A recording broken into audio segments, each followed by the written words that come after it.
Welcome friends.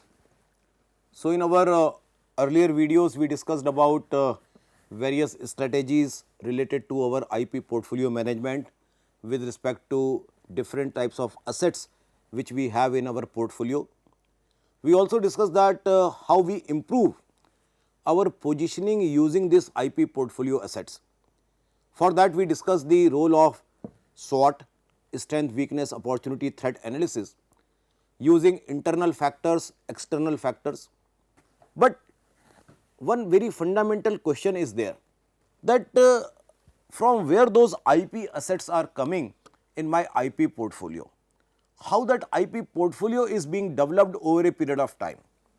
And for that purpose, we need to go to the basics of innovation, that we need to create a culture of innovation, we need to create a culture of intellectual property development in my organization, and only when people will think innovatively, new ideas will come, new opportunities are identified, new problems are identified, what market is requiring, what customers are requiring, then only innovations will happen. And therefore, in this particular session, we are going to discuss the generations of innovation. And when we are going to discuss generations of innovation, we will discuss this generations of innovation at two levels. One is more from the conceptual point of view, that over a period of time, last let us say 50-60 years, from where we have this definite term known as innovation. So, how over a period of time, what type of changes are coming in our understanding of innovation, or how organizations are doing innovation, that is one thing. And second thing, what are the sources of doing innovation in the organization. So, these are the two levels at which we are going to discuss in this particular session. So, first let us understand, because these two terms are very confusing, invention or innovation. Innovation means that there is a scope of commercialization. So, when you do research, that is invention, and when your research is commercialized, it becomes innovation. That is the simplest way to differentiate between invention or innovation. And it is important that we should not use these two terms interchangeably. Many a times it is possible that people in their normal discussions, they may say inventions and innovations similar to each other, but it is not the case. In invention, as a academic person, I say that it is more related to generation of new ideas which are actually challenging the scientific growth, technical challenges, etc. But here the commercial angle is not there.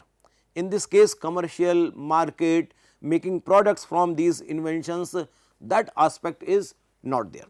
When your research, when your new ideas are converted into products which may go to the market, that is commercialization, and then it becomes innovation. So, scientific studies in the lab may not be invention, and when you are converting them into product, that is innovation, and that precisely is the difference between engineering and technology also. When you are working in the lab, you are developing new principles, that is engineering. But when you are converting that knowledge of engineering into wealth creation, that becomes technology.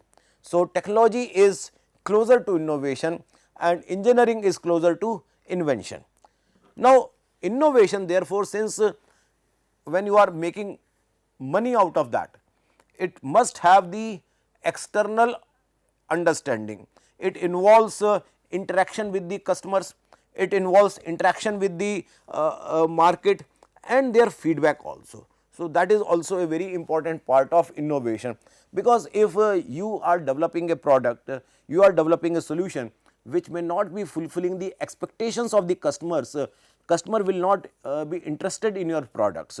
So, therefore, interaction with the customers or the feedback from the target market, these are integral part of your innovation activities.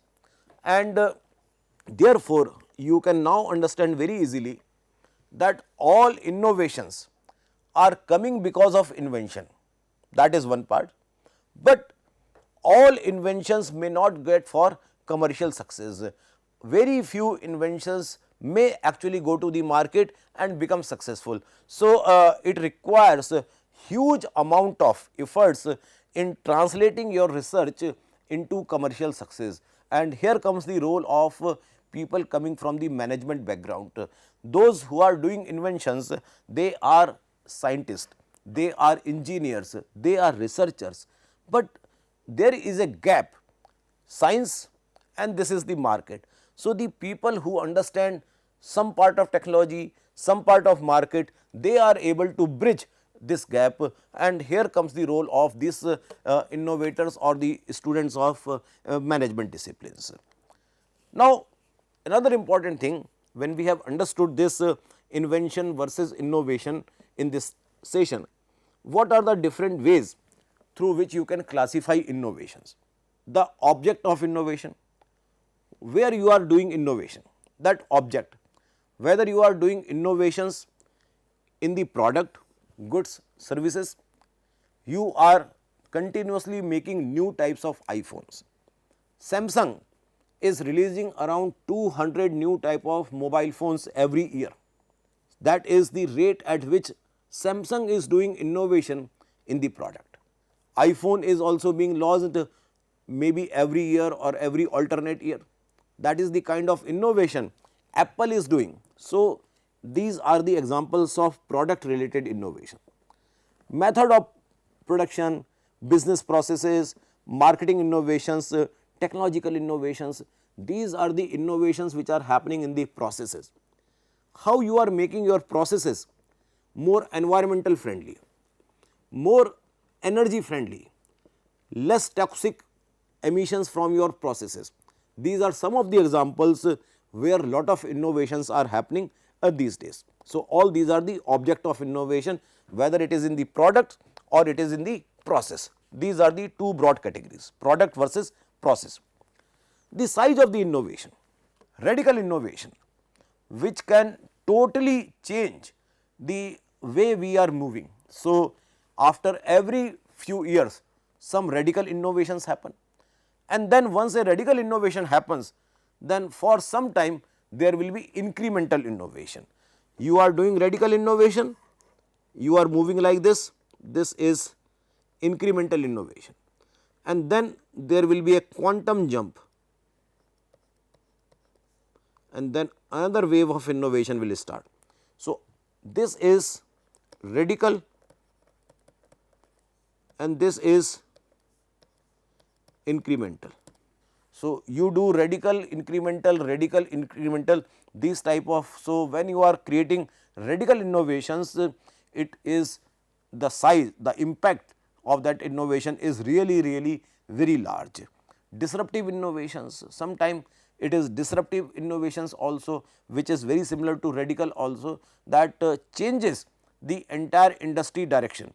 So, like in many cases our mobile phones is an example of disruptive innovations, which totally disrupted our landline communication systems, and it is now most of the places we are totally dependent only on the mobile communication system. So, that is an example of disruptive innovations. So, disruptive innovations must be the biggest in the size, then the radical innovation, and then the incremental innovations.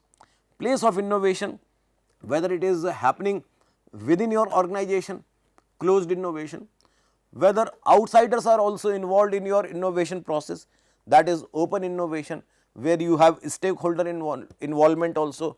So, where place is a limitation, where place is not a limitation, these are also one way of understanding the type of innovation. So, all these things are becoming very important in present day context, where innovation drives your competitiveness.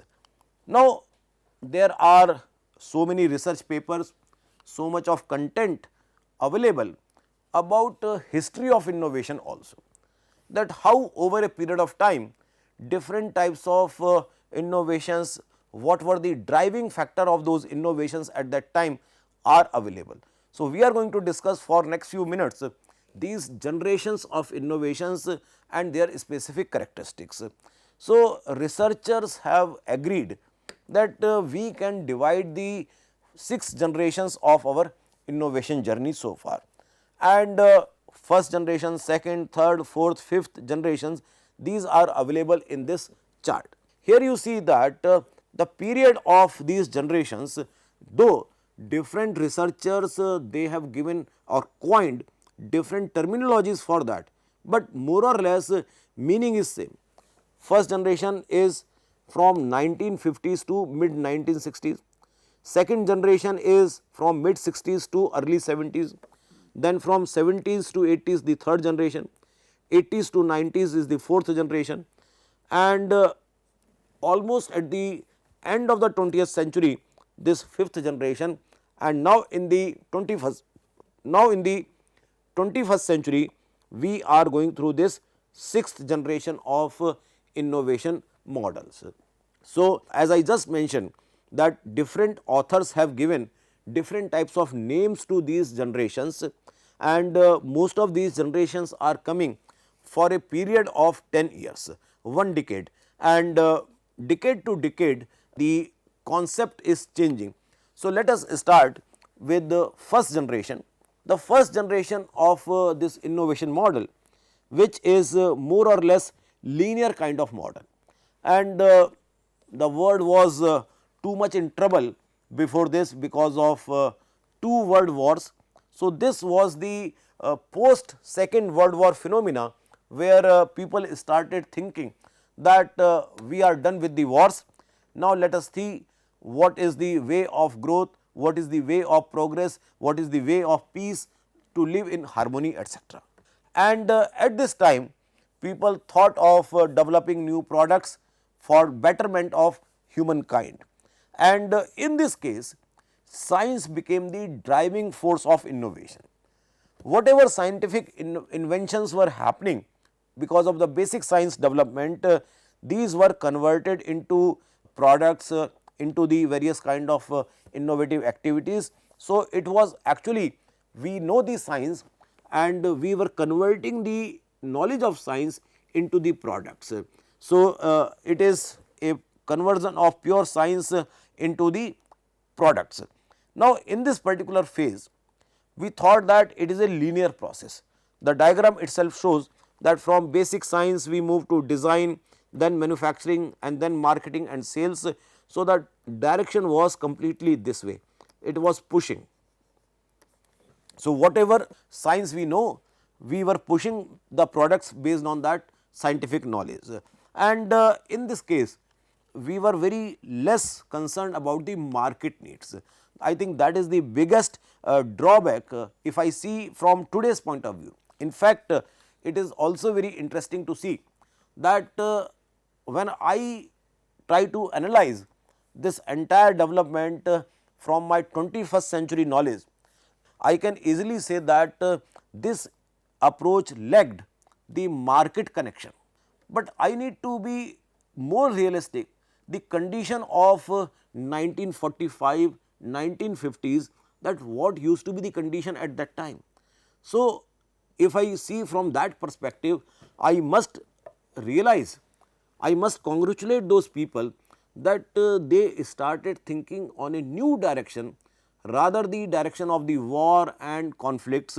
They started the process of development through these innovative approaches, that okay, we have some scientific knowledge which we used for war, now let us put that knowledge for the purpose of doing betterment for the society.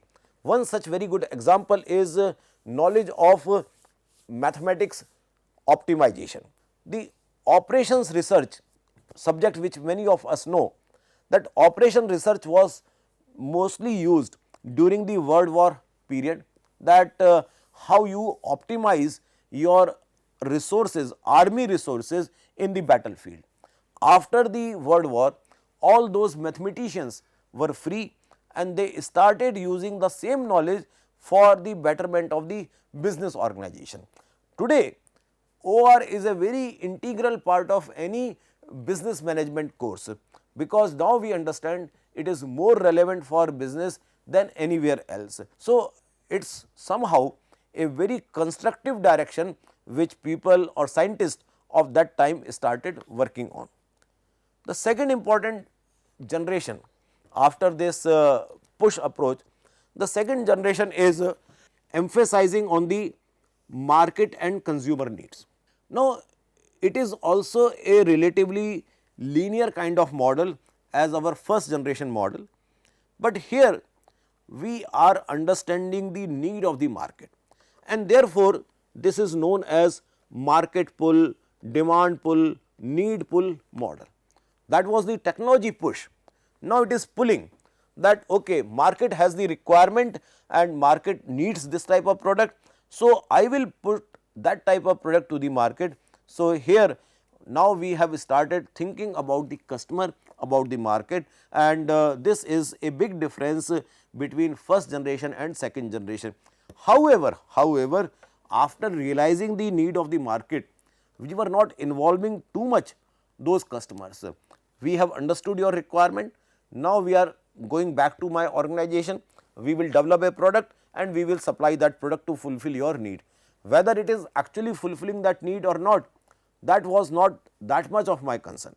Then some of them started thinking, okay, let us take feedback also, try to improve their product. So, those will be the basis of our next generation of innovation models, but there is a shift from push to pull from generation 1 to generation 2. Now, coming the third generation of model, because we have seen push and pull systems, this third generation of model is actually combining push and pull. It is combining technology push, that is first generation, and market pull, that is second generation. So, the third generation 3G is 1G plus 2G, equation is also mathematically correct.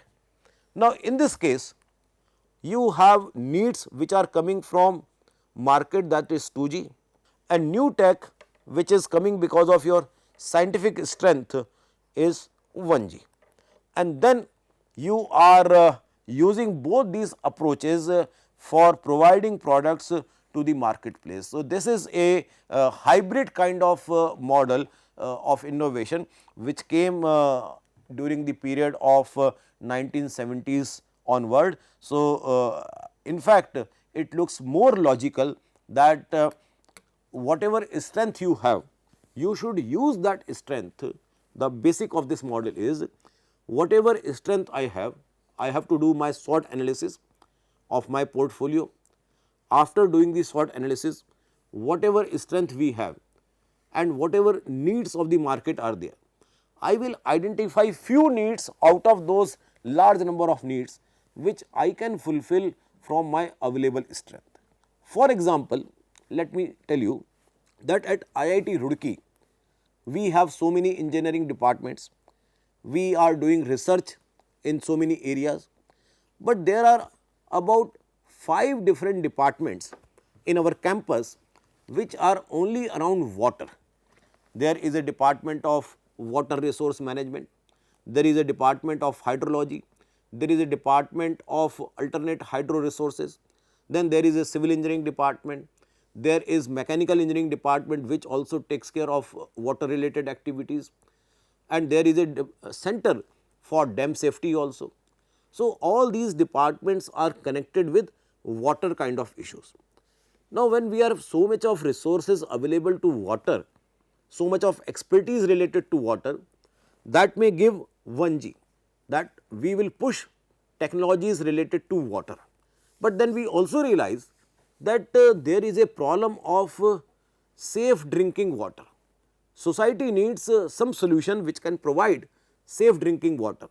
Because of so much of industrialization, lot of pollution is happening in the water, water tables are getting polluted because of the discharge of chemicals.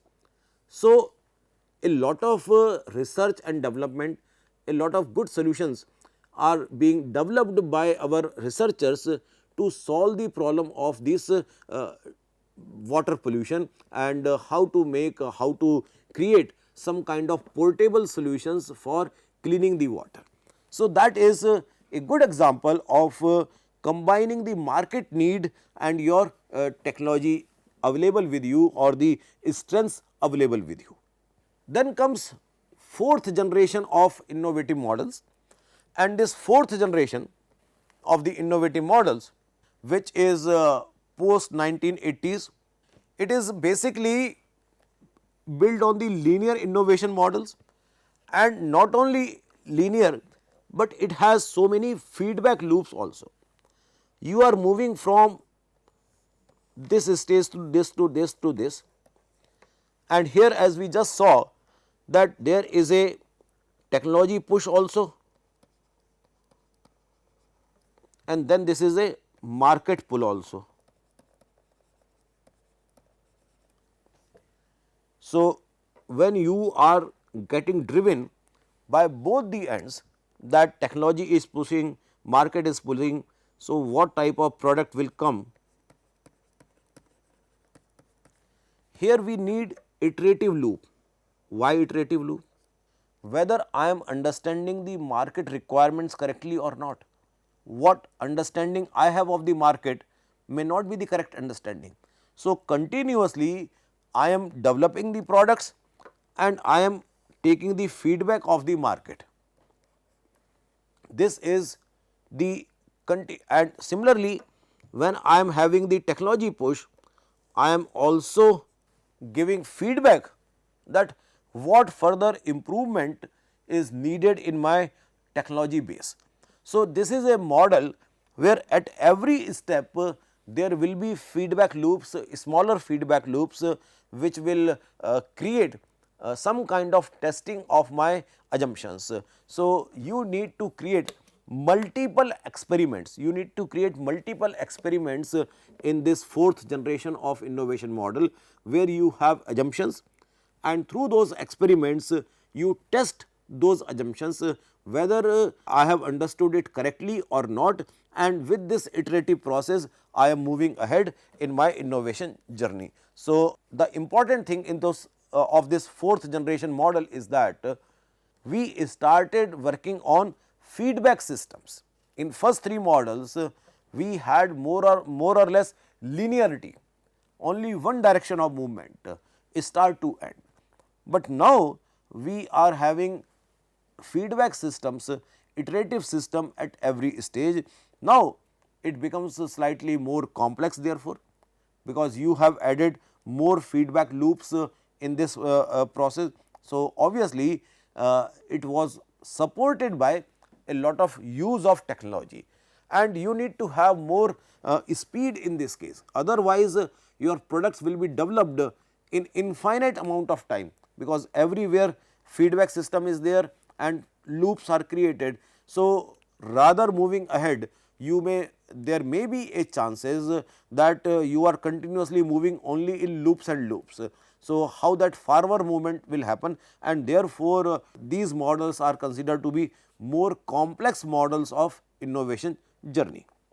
After that almost during the end of 20th century, almost at the end of the last of 20th century, this fifth generation model, which is basically more integration, SIN, this is the term we are using for giving the name of this fifth generation innovation model, which is basically systems integration and networking model. It looks more like electrical engineering or electronics engineering terminology, but it is basically the networking of your various stakeholders in the innovation journey. So, increased integration within the companies and with external entities like your suppliers, customers and educational institutions, regulators, etc. That is so now innovation, which was in first and second generation very much limited to the organization, even in the third also it was limited to the organization and maximum up to your customer, and in fourth generation we started the process of iteration. Now, in fifth generation we are creating more integrated system, where we are inviting not only our suppliers and customers, but research institutions and regulators also. And as this is the time of competition also, during the last of 20th century, most of the world was becoming liberal. Things were becoming global because of various kinds of agreements. The India even also started its liberalization journey in 1991. So, it was the time when almost at the global level, World Trade Organization was facilitating the process of free economies and trade across the countries. So, we have to improve our competitiveness also. Products and processes need to come at a faster rate. So, the process of simultaneously doing many things, rather completing one loop and then starting another loop and then starting another loop at the next stage, this started a new system that various feedback loops can work in the overlapping manner, in the simultaneous manner, so that we can minimize the time of developing new products. So, this again became a very important aspect of this fifth generation. And in this case, during this time, IT services were also developing in a significant manner. Robust IT systems came into the market, large number of activities were happening in this space. So, that also became a very important enabling point for fifth generation innovation model. And then comes our present day innovation model, which somebody can also say as open innovation models, sixth generation innovation models, where we are having so many important characteristics of this innovation model. These are all important characteristics, that it is a model which is more into collaboration. Now, somebody can say that even in the fifth generation model also we had collaborations with the suppliers, customers, R&D institutions, regulators, etc.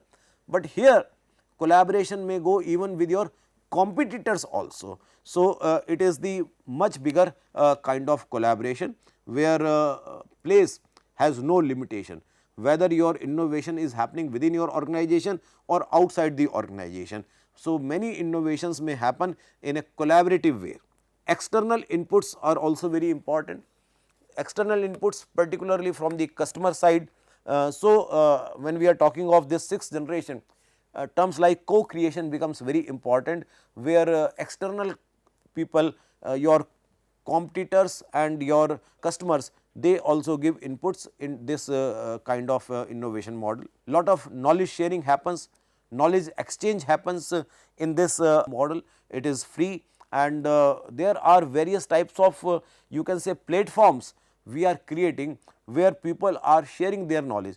I am giving the name of two very interesting names, LEGO and NASA. So, LEGO also has its open innovation platform. So, that open platform, LEGO platform, where customers or anybody can come on that platform and may give some suggestions.